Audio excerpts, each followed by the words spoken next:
Nice to meet you. How are you? All right, how are you? What'd you think of Fuentes yesterday? Another step in the right direction? Yeah, really good. He's developed a little tighter slider, and the changeup. He had to split. Now he's throwing a changeup, and that's been good. That's been a good thing. So that was impressive. He got to face some really good hitters, and did well against those good hitters. It was a good showing, really good showing for him. Yeah.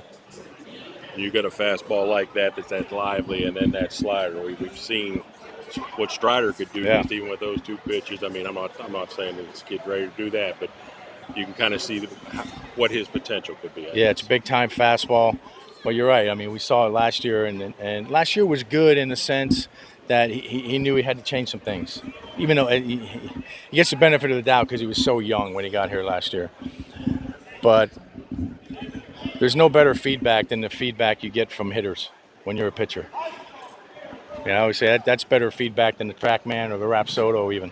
The hitters let you know what works and what doesn't. So, and to his credit, and Hef and JP Martinez went to a drawing board, come up with a little different breaking ball, a little different changeup, and I think that's going to work out well for him.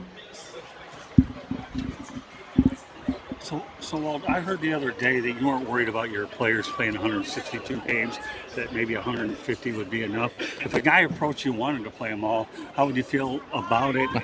and can you please? Yeah, I don't have any hard, fast rules. I've heard people talk about load management. It's not load management. Right. Load management to me says it's premeditated. Okay. I'm just going to watch our guys, and if I feel like they need a day, and I'll use my, like I said, my eyes, my experience. Of course, there will have conversations too. I'm not just going to,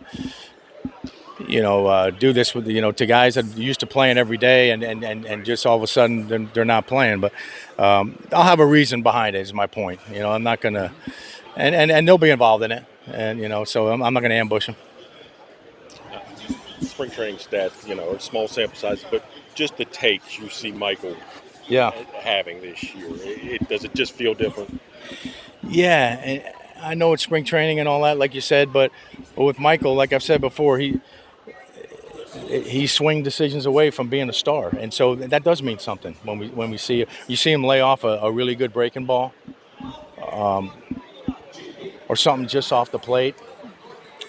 That's a good sign with Michael, So I like where he's at.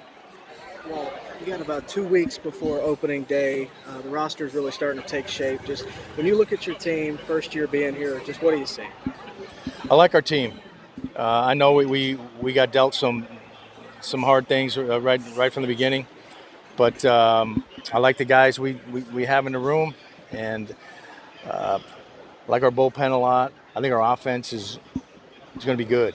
Our offense underperformed last year for half a season, but I feel good about our offense, and our starting pitching is good. I know there's not a lot of margin for error there, but because of the guys we've lost already. But I still feel really good about the guys that are here, and yeah, I feel good about the vibe of this camp, the focus.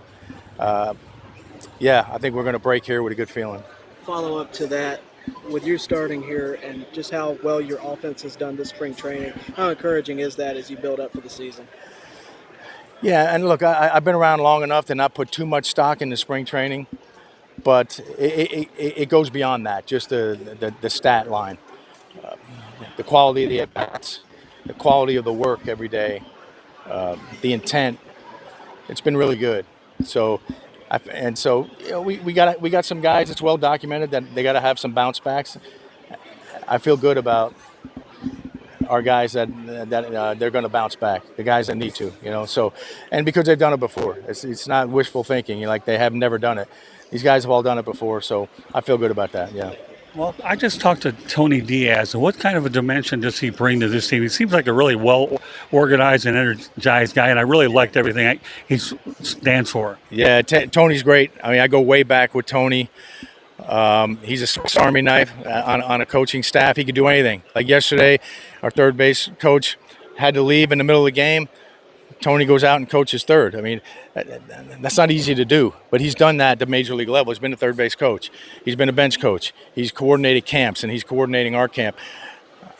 I've known Tony since he was a young 20-something-year-old coach in the Pioneer League. That's when we first met, and we've become close over the years and stayed in touch. And that was with the Rocky system. Stayed in touch after I left Colorado, and he's a really good baseball man. Obviously bilingual. He touches every player every day, and he's got just a really good feel for the room. Yeah, and he says he's managed a little bit too, including in the Arizona Fall League. Yeah, no, he's done it all. Really good baseball man. He's not all that old either. You know? He's got a lot of experience. So no, Tony's a good one. Thanks, Walt. Good. Thank you, Raj. Nice to meet you. Thank you.